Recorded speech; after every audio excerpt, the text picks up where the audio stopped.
بسم الله الرحمن الرحيم. ياسين والقرآن الحكيم إنك لمن المرسلين على صراط مستقيم تنزيل العزيز الرحيم لتنذر قوما ما أنذر آباؤهم فهم غافلون لقد حق القول على أكثرهم فهم لا يؤمنون إنا جعلنا في أعناقهم أغلالا فهي إلى الأذقان فهم مقمحون وجعلنا من بين أيديهم سدا ومن خلفهم سدا فأغشيناهم فهم لا يبصرون وسواء عليهم أنذرتهم أم لم تنذرهم لا يؤمنون إنما تنذر من اتبع الذكر وخشي الرحمن بالغيب فبشره بمغفرة وأجر كريم إنا نحن نحيي الموتى ونكتب ما قدموا وآثارهم وكل شيء أحصيناه في إمام مبين واضرب لهم مثلا أصحاب القرية إذ جاءها المرسلون إذ أرسلنا إليهم اثنين فكذبوهما فعززنا بثالث فقالوا إنا إليكم مرسلون قالوا ما أنتم إلا بشر مثلنا وما أنزل الرحمن من شيء إن أنتم إلا تكذبون قالوا ربنا يعلم إنا إليكم لمرسلون وما علينا إلا البلاغ المبين قالوا إنا تطيرنا بكم لئن لم تنتهوا لنرجمنكم وليمسنكم منا عذاب عليم قالوا طائركم معكم أئن ذكرتم بل أنتم قوم مسرفون وجاء من أقصى المدينة رجل يسعى قال يا قوم اتبعوا المرسلين اتبعوا من لا يسألكم أجرا وهم مهتدون وما لي لا أعبد الذي فطرني وإليه ترجعون أتخذوا من دونه آلهة إن يردني الرحمن بضر لا تغن عني شفاعتهم شيئا ولا ينقذون إني إذا لفي ضلال مبين إني آمنت بربكم فاسمعون قيل ادخل الجنة قال يا ليت قومي يعلمون بما غفر لي ربي وجعلني من المكرمين وما أنزلنا على قومه من بعده من جود من السماء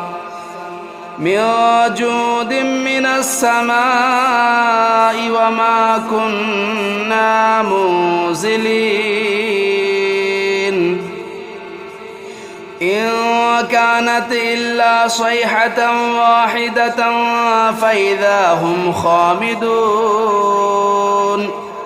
يا حسرة على العباد ما يأتيهم من رسول إلا كانوا به يستهزئون ألم يروا كم أهلكنا قبلهم من القرون أنهم إليهم لا يرجعون وإن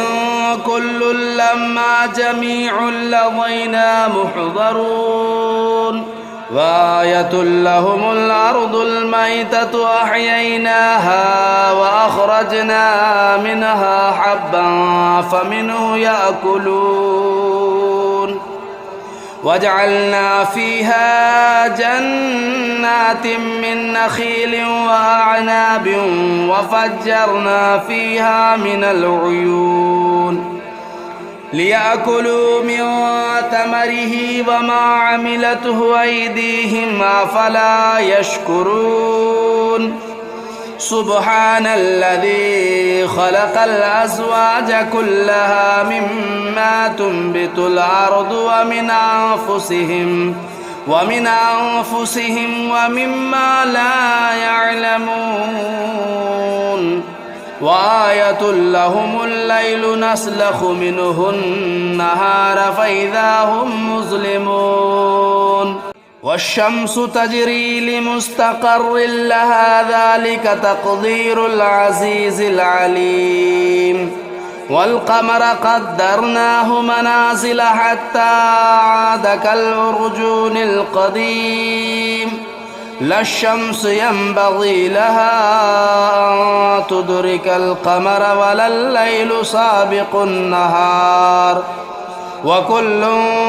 في فلك يسبحون وآية لهم أنا حملنا ذريتهم في الفلك المشحون وخلقنا لهم من مثله ما يركبون وإن نشأ نغرقهم فلا صريخ لهم ولا هم ينقذون إلا رحمة منا ومتاعا إلى حين وإذا قيل لهم اتقوا ما بين أيديكم وما خلفكم لعلكم ترحمون وما تأتيهم من آية من آيات ربهم إلا كانوا عنها معرضين وإذا قيل لهم أنفقوا مما رزقكم الله قال الذين كفروا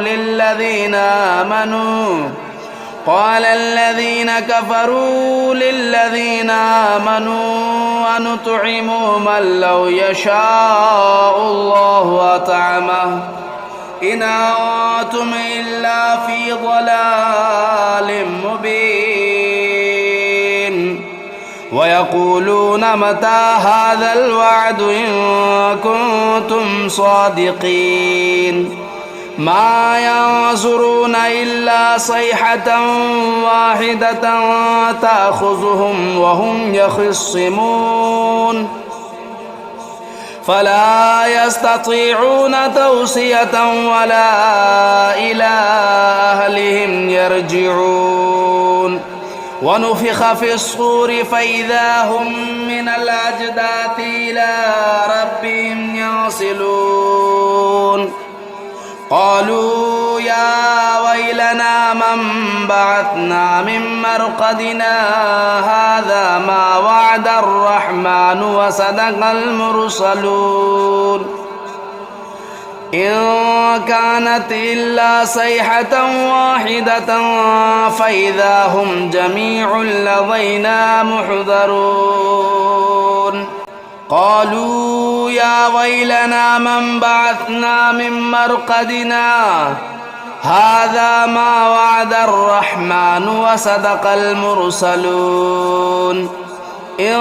كانت إلا صيحة واحدة فإذا هم جميع لدينا محضرون فاليوم لا تظلم نفس شيئا ولا تجزون إلا ما كنتم تعملون إن أصحاب الجنة اليوم في شغل فاكهون هم وأزواجهم في ظلال على الأرائك متكئون لهم فيها فاكهة ولهم ما يدعون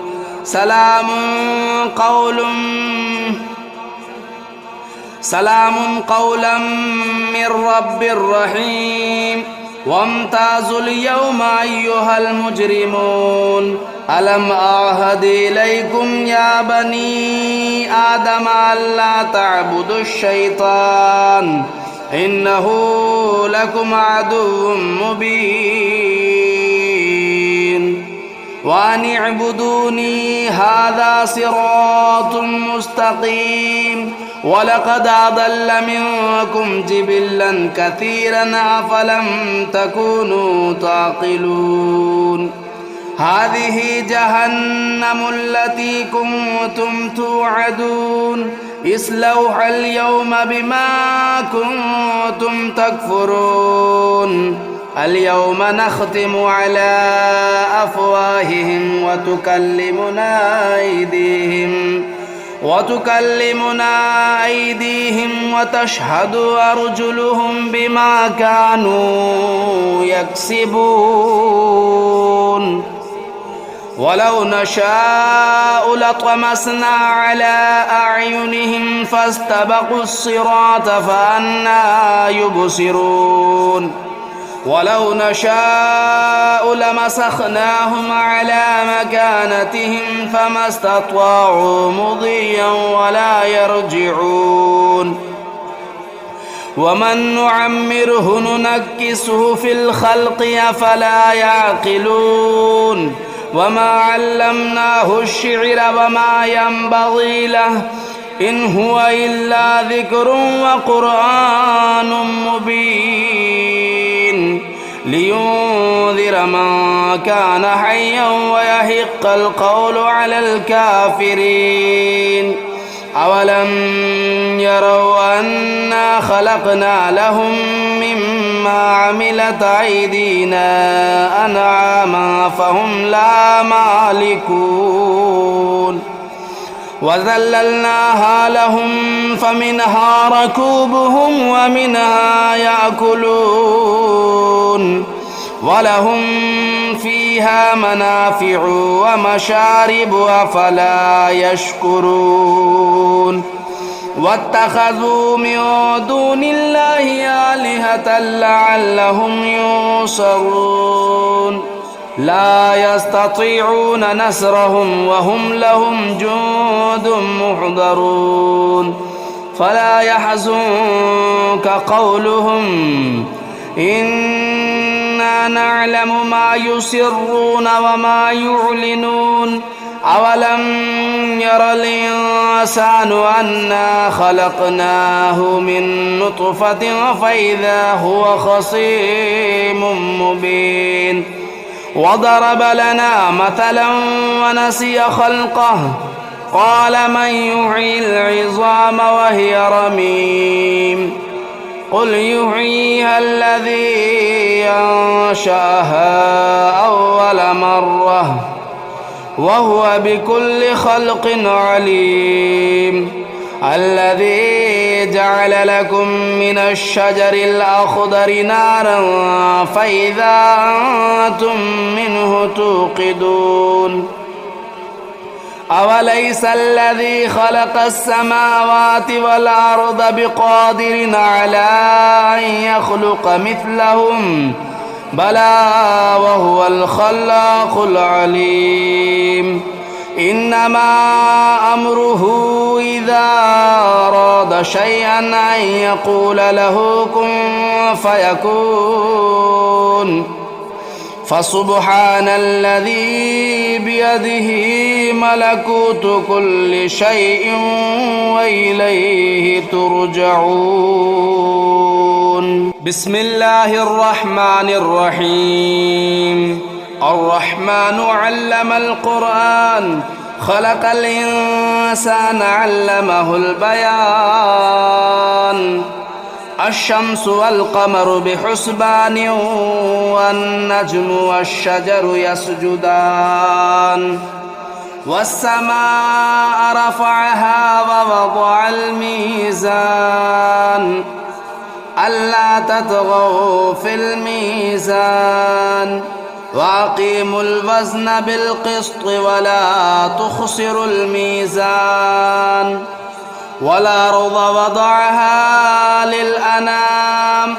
فيها فاكهة والنخل ذات الأكمام والحب ذو العصف والريحان فبأي آلاء ربكما تكذبان. خلق الإنسان من صلصال كالفخار وخلق الجان من مارج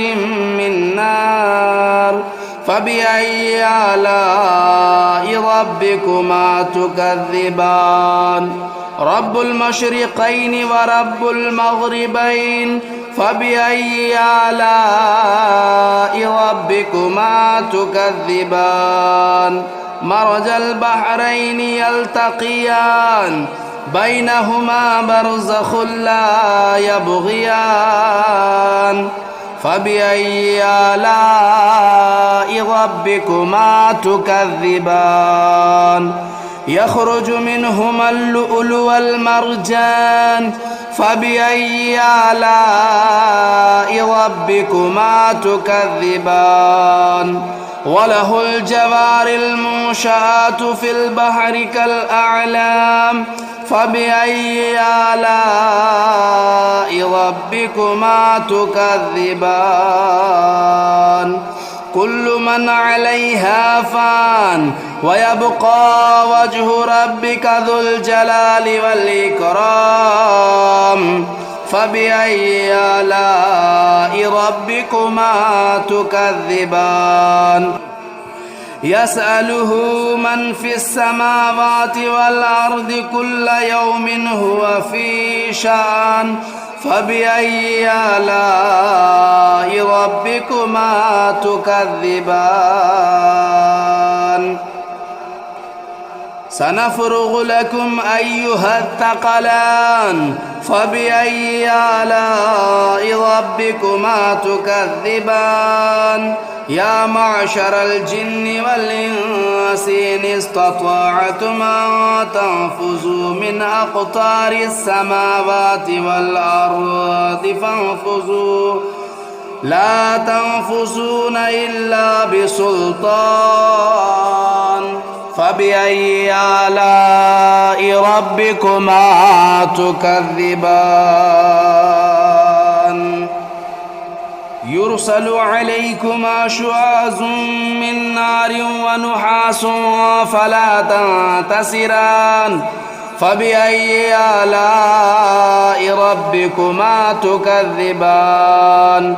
فإذا انشقت السماء فكانت وردة كالدهان فبأي آلاء ربكما تكذبان. فيومئذ لا يسأل عن ذنبه إنس ولا جان فبأي آلاء ربكما تكذبان. يعرف المجرمون بسيماهم فيؤخذوا بالنواصي والأقدام فبأي آلاء ربكما تكذبان. هذه جهنم التي يكذب بها المجرمون يطوفون بينها وبين حميم آن فبأي آلاء ربكما تكذبان ولمن خاف مقام ربه جنتان فبأي آلاء ربكما تكذبان ذواتا أفنان فبأي آلاء ربكما تكذبان فيهما عينان تجريان فبأي آلاء ربكما تكذبان فيهما من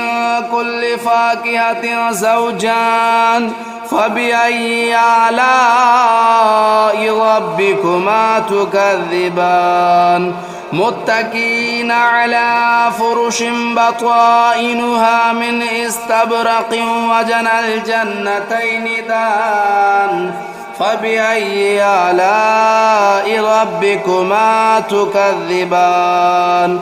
فيهن قاصرات الطرف لم يطمثهن إنس قبلهم ولا جان فبأي آلاء ربكما تكذبان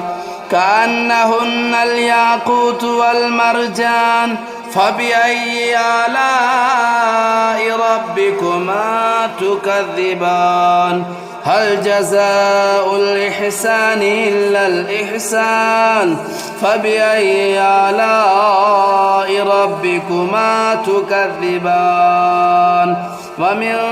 دونهما جنتان فبأي آلاء ربكما تكذبان مدهامتان فبأي آلاء ربكما تكذبان فيهما عينان نداختان فبأي آلاء ربكما تكذبان فيهما فاكهة والنخل والرمان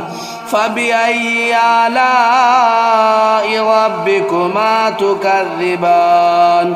فيهن خيرات حسان فبأي آلاء ربكما تكذبان حور مقصورات في الخيام فبأي آلاء ربكما تكذبان لم يطمثهن إنس قبلهم ولا جان فبأي آلاء ربكما تكذبان متكئين على رفرف خضر وبخري حسان فبأي آلاء ربكما تكذبان تبارك اسم ربك ذو الجلال والإكرام بسم الله الرحمن الرحيم تبارك الذي بيده الملك وهو على كل شيء قدير الذي خلق الموت والحياة ليبلوكم أيكم أحسن عملا وهو العزيز الغفور الذي خلق 7 سماوات طباقا ما ترى في خلق الرحمن من تفاؤت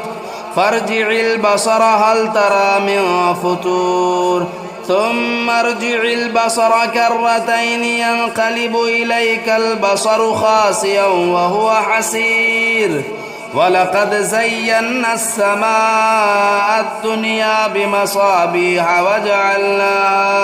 وجعلناها رجوما للشياطين وأعتدنا لهم عذاب السعير وللذين كفروا بربهم عذاب جهنم وبئس المصير إذا ألقوا فيها سمعوا لها شهيقا وهي تفور تكاد تميز من الغيظ كلما ألقي فيها فوج سألهم خزنتها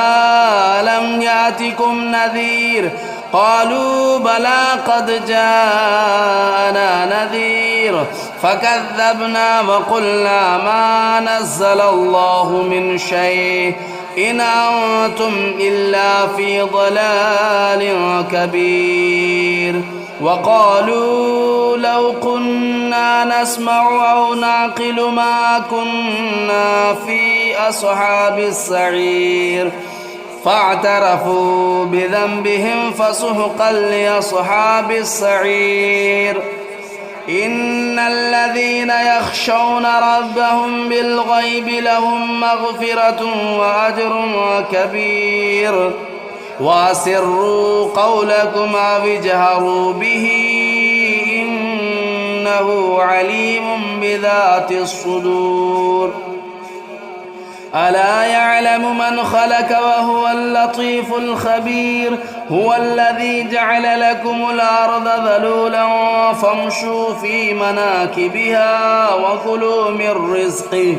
وإليه النشور أأمنتم من في السماء أن يخسف بكم الأرض فإذا هي تمور أم أمنتم من في السماء أن يرسل عليكم حاصبا فستعلمون كيف نذير ولقد كذب الذين من قبلهم فكيف كان نكير أولم يروا إلى الطير فوقهم صافات ويقبضن ما يمسكهن إلا الرحمن إنه بكل شيء بصير أمن هذا الذي هو جند لكم ينصركم من دون الرحمن إن الكافرون إلا في غرور أمن هذا الذي يرزقكم إن أمسك رزقه بل لجوا في عتو ونفور أفمن يمشي مكبا على وجهه أهدى أمن يمشي سويا على صراط مستقيم قل هو الذي أنشأكم وجعل لكم السمع والأبصار والأفئدة قليلا ما تشكرون قل هو الذي ذرأكم في الأرض وإليه تهشرون